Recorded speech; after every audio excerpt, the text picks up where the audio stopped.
Evangelho de Lucas, capítulo 11, versículo 24. Igreja, a estratégia de Satanás. Você sabe que o diabo não é desorganizado como alguns pensam. Ele tem estratégia. Aliás, se ele fosse desorganizado, se o trabalho dele fosse uma bagunça, nós não veríamos o mundo vivendo o caos que vive. Infelizmente, o diabo tem sido bem sucedido nas suas investidas, mas não pela ausência de Deus, e nem pela organização do trabalho dele, mas embora ele é organizado. Não pense que o diabo não tem estratégia, porque ele tem. Mas principalmente por causa da dureza do coração do homem. Tanto o sucesso como o fracasso só depende de você, só depende de mim. Deus torce pelo meu sucesso, como o diabo torce pelo meu fracasso. Deus quer a minha vida abençoada, o diabo quer a minha vida amaldiçoada. Mas isso vai depender de mim, o caminho que eu escolho, as decisões que eu tomo, ou que você venha tomar. Então a Bíblia fala, Jesus ele alerta com relação à estratégia de Satanás. Quando o espírito imundo sai do homem, anda por lugares áridos, procurando repouso. Isso aí é quando a pessoa é liberta.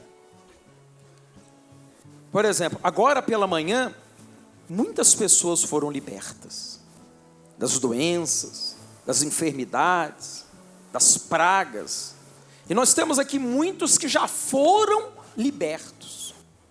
E outros que estão sendo libertos agora através da programação. Então o trabalho de libertação está sendo feito.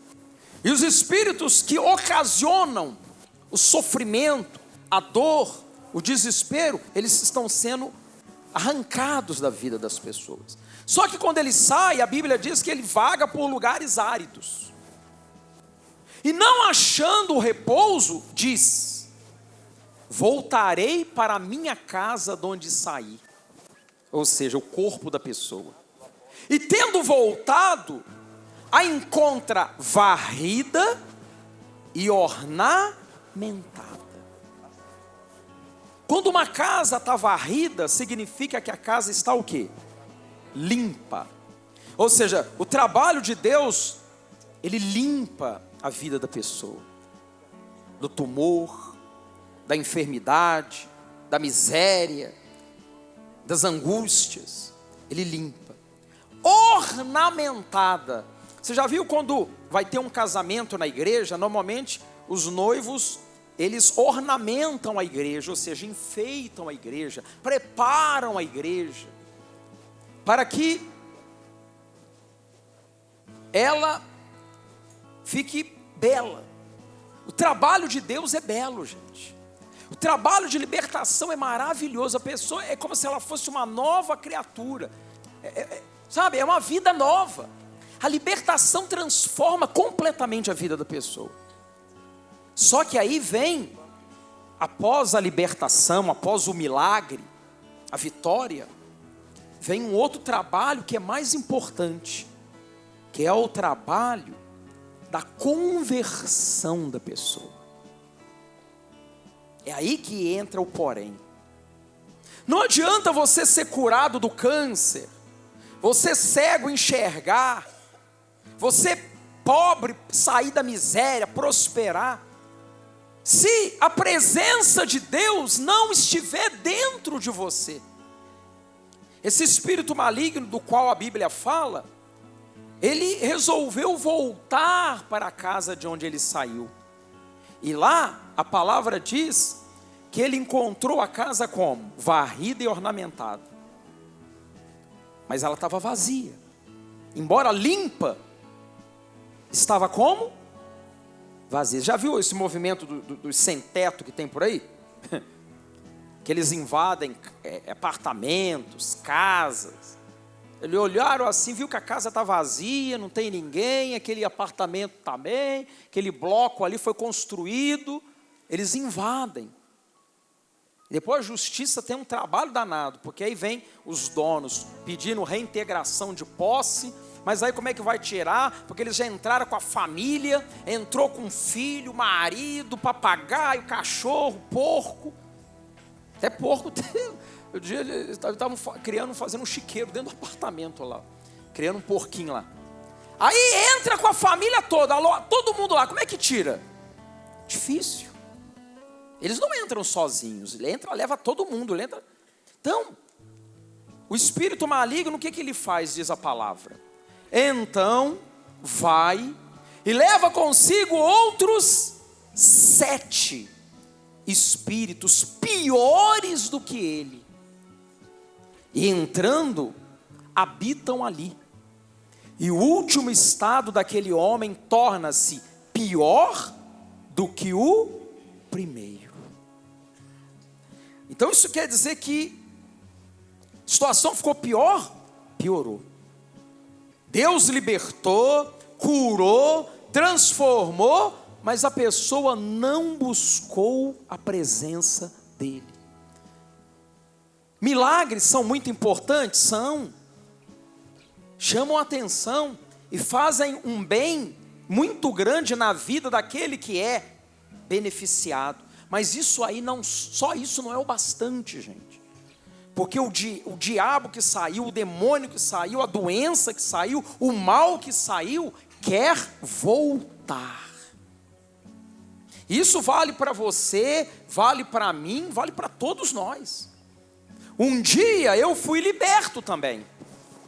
E você acha por um acaso que o diabo desistiu da minha alma? Você acha que ele agora cruzou os braços? Agora o Jorge é bispo lá da igreja, está lá pregando a palavra, eu não tenho mais como entrar na vida dele, ele desiste. É assim?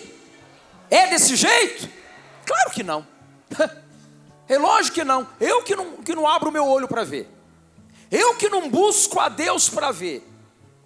Aquele mal que um dia habitou no meu corpo, ele quer voltar. A mesma coisa é você. Quem é que já está liberto aqui? Graças a Deus. Ah, bispo, agora eu estou liberto, agora não preciso vir muito na igreja mais não. Agora a coisa está boa para o meu lado, estou abençoado, não tem mais doença, ó, a dor foi embora, ó, beleza. Muito bom. A você que não busca a presença de Deus para ver, aquele mal vai querer voltar. Coloca lá de novo na palavra. O próprio espírito maligno fala. Ele mesmo está dizendo, olha lá. Voltarei para a minha casa de onde saí. Só que ele não volta sozinho. Ele volta trazendo mais quantos? 7 para garantir que você não se liberte mais. É uma estratégia. Você aceita isso? Você concorda com isso? Então, busque a Deus. Não bobeie, gente. Olha o que Jesus falou. Lá no finalzinho, Jesus ele fala a respeito do estado dela. Pior do que o primeiro. O estado dela fica como? Pior. Ninguém quer piorar na vida. Pelo contrário, as pessoas querem o quê? Progredir, crescer, conquistar. Mas o diabo, ao contrário, quer que você regrida. Quer que o seu estado fique pior ainda. Agora, isso aí vai depender de você. Buscar a Deus, se alimentar da palavra. Por exemplo, agora nós estamos lendo o que, igreja? Isso aí é alimento para o nosso espírito. Para ficarmos fortes e não mais o mal entrar na nossa vida. É semelhante, por exemplo, a uma pessoa saudável. Uma pessoa que se alimenta bem, dorme bem e tem hábitos saudáveis. Essa pessoa, ela é menos propensa a ficar o quê? Doente.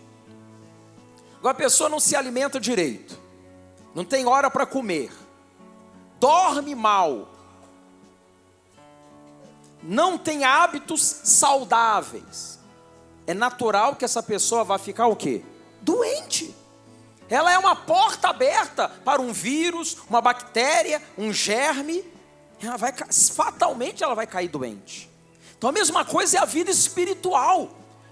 Você tem que ter hábitos saudáveis. Você tem que ter uma vida espiritual saudável. Por exemplo, você não deve falar palavrão. Tem gente que vem na igreja e fala palavrão. Ué, isso é um mau hábito. Fazer fofoca da vida dos outros é um bom hábito? Ficar tomando conta da vida dos outros? Fazendo fofoca na internet? Não, eu não faço fofoca, eu não falo nada, mas o dedinho, aquele dedinho é danado. O dedinho fica ali, ó. Eu não estou falando nada, só estou escrevendo que o fulano é isso, o fulano é aquilo. Veja, Maria, você viu lá, Beltrano? Só no dedinho, ela.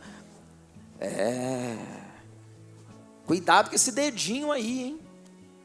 Cuidado. Porque esse dedinho anda dedilhando aí no celular, fazendo fofoca eletrônica. Você sabe que a fofoca eletrônica é pior do que a fofoca da boca, sabia? Porque a eletrônica vai para um monte de gente ao mesmo tempo. Na internet tem isso, né? O sujeito vai lá na página dele, faz lá uma fofoca, faz um comentário lá. Muita gente vê. Isso aí é uma praga na vida. Tem gente que precisa se libertar disso, sabia? Fofoqueiros da internet. Fazendo fofoca da vida dos outros, tomando conta da vida dos outros. E o pior, se alimentando do lixo dos outros. Presta atenção numa coisa. Aqui é o alimento, ó. Aqui é o alimento saudável. Aqui é o alimento que fortalece. Aqui, ó, isso aqui é bom. Isso aqui é bom. Palavra de Deus. Esse é o alimento. Eu aconselho você, ó, em vez de você ficar se alimentando do lixo, que infelizmente tá aí na internet para todo lado, fofoca para todo lado, disse-me disse. Lê a Bíblia. Você vai se alimentar de coisas boas. Tem gente que já nem assiste jornal mais. O negócio dele é o Zap Zap. É o Zap Zap, é o Instagram, Facebook e por aí vai. Ali ela fica sabendo das notícias. Deixa eu ver o que está acontecendo. Ao invés dela ficar sabendo da notícia assim, tipo, Igreja Mundial, hoje tem a terça-feira do Milagre Urgente, sábado tem a reunião tal, vai ter a concentração não sei aonde. Aí o que ela fica? Ela fica se alimentando da sujeira que alguns vomitam. Você já comeu? Eu vou ter que falar, gente. É o único jeito de eu fazer as pessoas entenderem. Tem que dar um tratamento de choque. Quem é que já comeu vômito?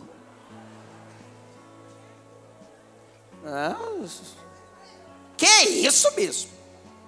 Comer vômito? E dos outros ainda por cima. Porque comer o próprio vômito já é terrível, né? E agora comer o vômito? Pois é, muitos fazem isso espiritualmente. Comendo da sujeira que alguns estão vomitando. Que nojento, hein? É ruim que eu vou ficar comendo vômito dos outros. Pois é, mas infelizmente muita gente faz isso. Infelizmente. Come do vômito dos outros. A pessoa está botando para fora toda a sujeira dela, toda a mágoa, toda a malícia, tudo que não presta. Aí você vai lá e se alimenta daquilo. Fica lá caçando as coisas para... Está perdendo seu tempo.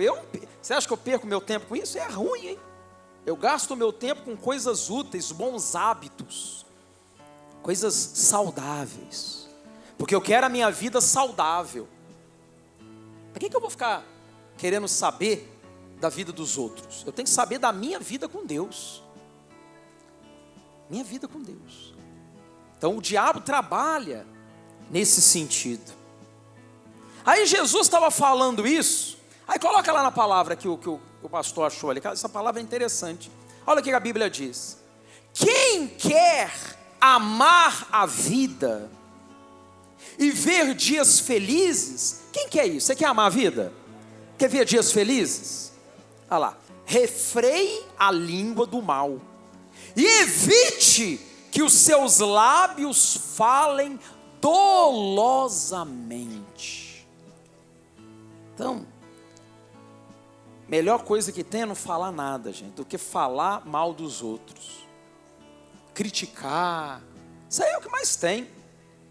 E Jesus fazia isso? Não. Jesus não fazia isso. Então nós não podemos fazer também. Aí Jesus, ele estava lá falando, pregando, né? Ele terminou essa palavra. Ora, aconteceu que ao dizer Jesus estas palavras, uma mulher que estava entre a multidão, exclamou e disse-lhe: bem-aventurada aquela que te concebeu, e os seios que te amamentaram. Você sabe que sempre tem um no meio que grita alguma coisa, né? Aqui mesmo tem vários aqui que ficam gritando as coisas aqui na igreja, viu? Aí uma mulher querendo, ela ficou assim impactada com aquela palavra, com aquela orientação. Ela falou: puxa, bem-aventurada aquela que te concebeu. Falando da mãe dele, né?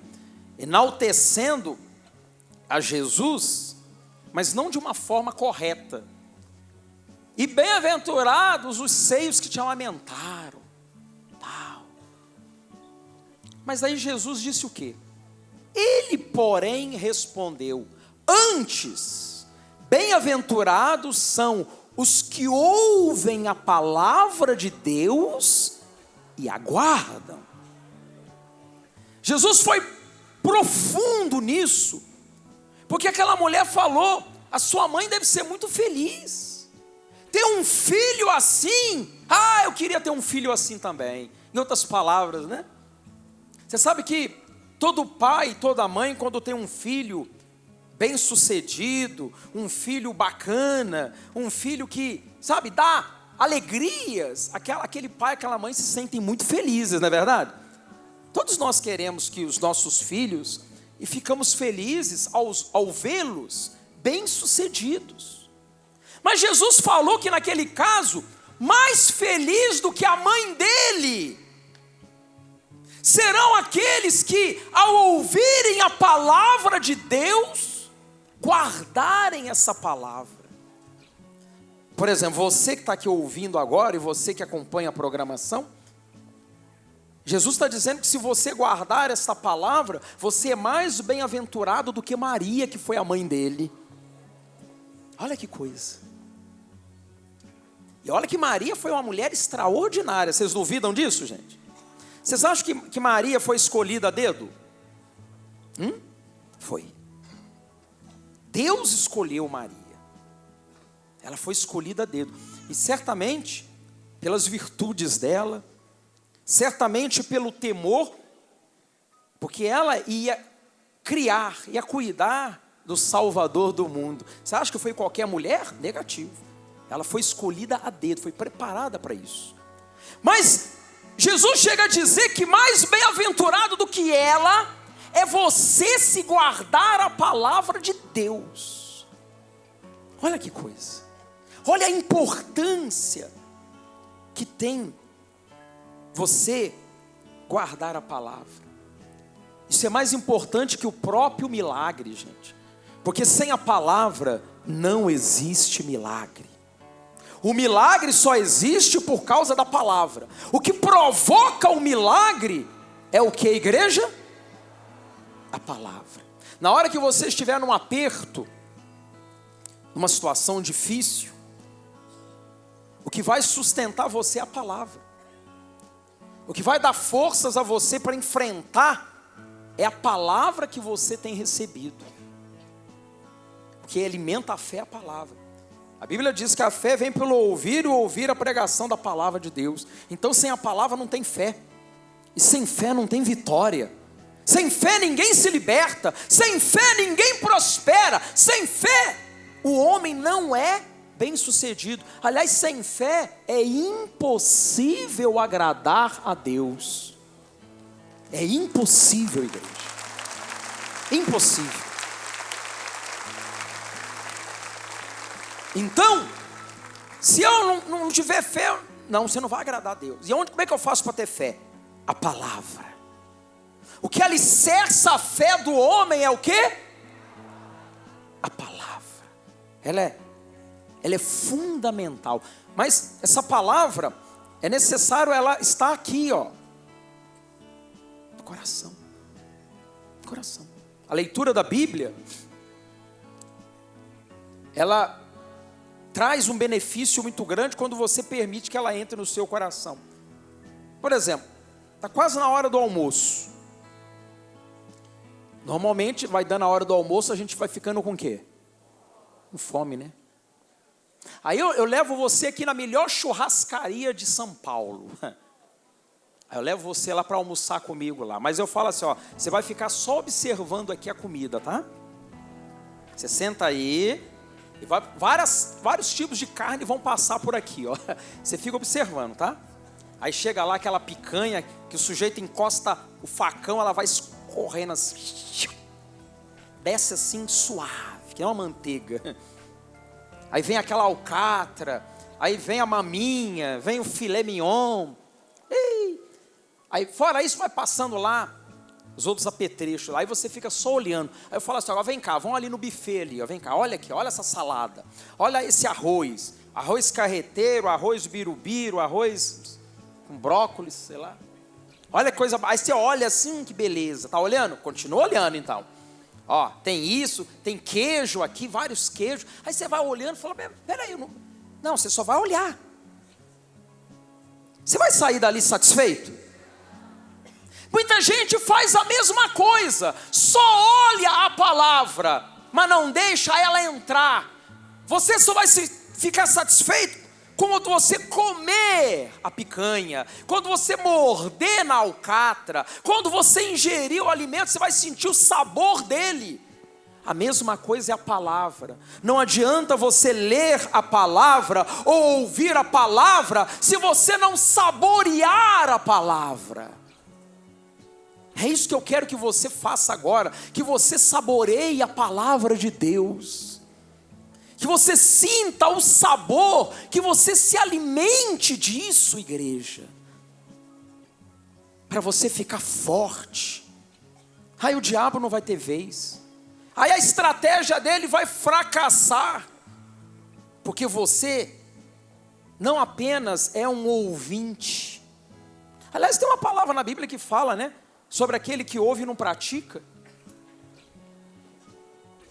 Acho que é Tiago que fala isso, não é? Não é isso mesmo? Ah lá, tornai-vos, pois, praticantes da palavra, e não somente ouvintes, enganando-vos a vós mesmos.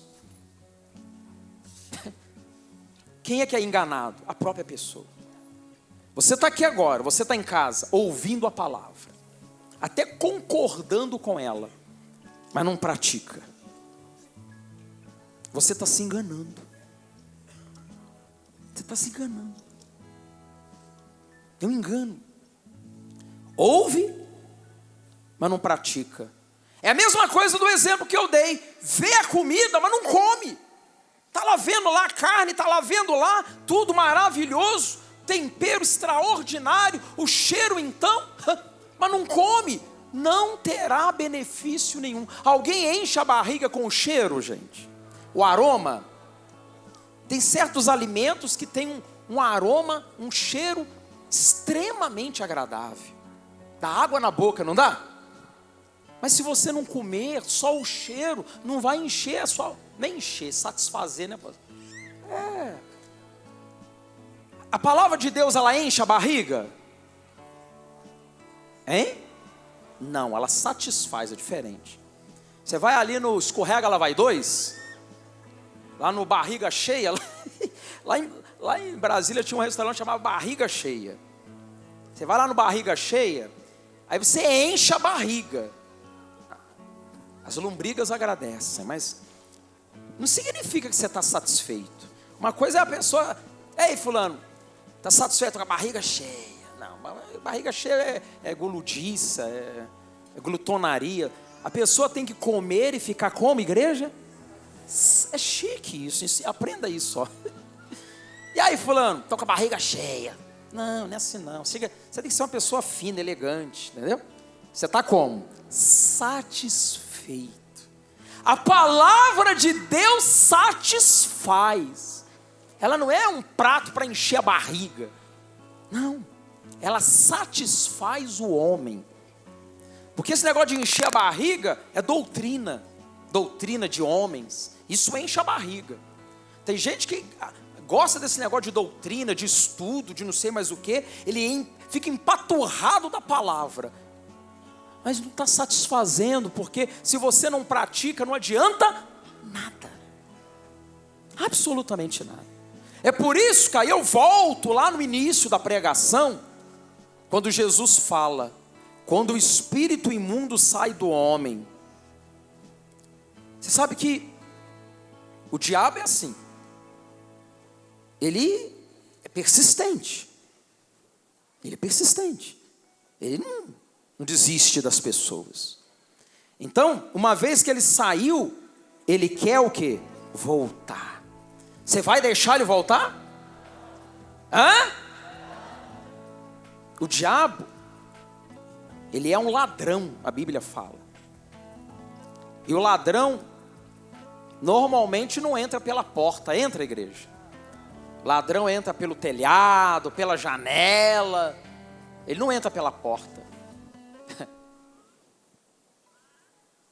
Tem uma palavra que fala, né, que o ladrão ele não entra pela porta. É isso? Mas não é essa aí não. Aí está falando que ele vem para roubar, matar, destruir. Tem outra parte ali que Jesus fala que o ladrão, ele não sobe pela porta, ele sobe pela janela, ele entra por outro lugar. Não é isso? Está escrito? Ah lá. O que não entra pela porta no aprisco das ovelhas, mas sobe por outra parte, esse é ladrão e salteador. O diabo é um ladrão. Então ele não quer entrar pela porta. Ele entra pela porta? Então você fica pensando que ele vai entrar pela porta, ele quer entrar por qualquer outro lugar, menos pela porta. O ladrão, gente, não vai entrar pela porta da frente. Então, é assim que o diabo trabalha. Agora, cabe a mim e a você não deixar que ele entre de novo. Isso aí vale para os bispos, para os pastores, para os obreiros, para o grupo de apoio, para todos, para a banda. Para todos nós. O ladrão quer entrar de novo. Ele quer voltar. Ele não desistiu não. O ladrão normalmente assalta uma casa de dia. Hein? Normalmente ele faz isso? Não, ele escolhe à noite. Mas de vez em quando tem uns que assaltam em plena luz do dia, né? Os ladrões estão ficando abusados. Você pensa que o diabo não é abusado? Então, ele quer aproveitar o momento de distração, quando você não está atento, vigiando, para entrar. Não permita que ele volte. Não deixe ele voltar. Jesus está alertando. O estado da pessoa vai ficar o quê? Pior. Você lembra como é que era a sua vida antes? Pois é. Vai ficar pior do que era.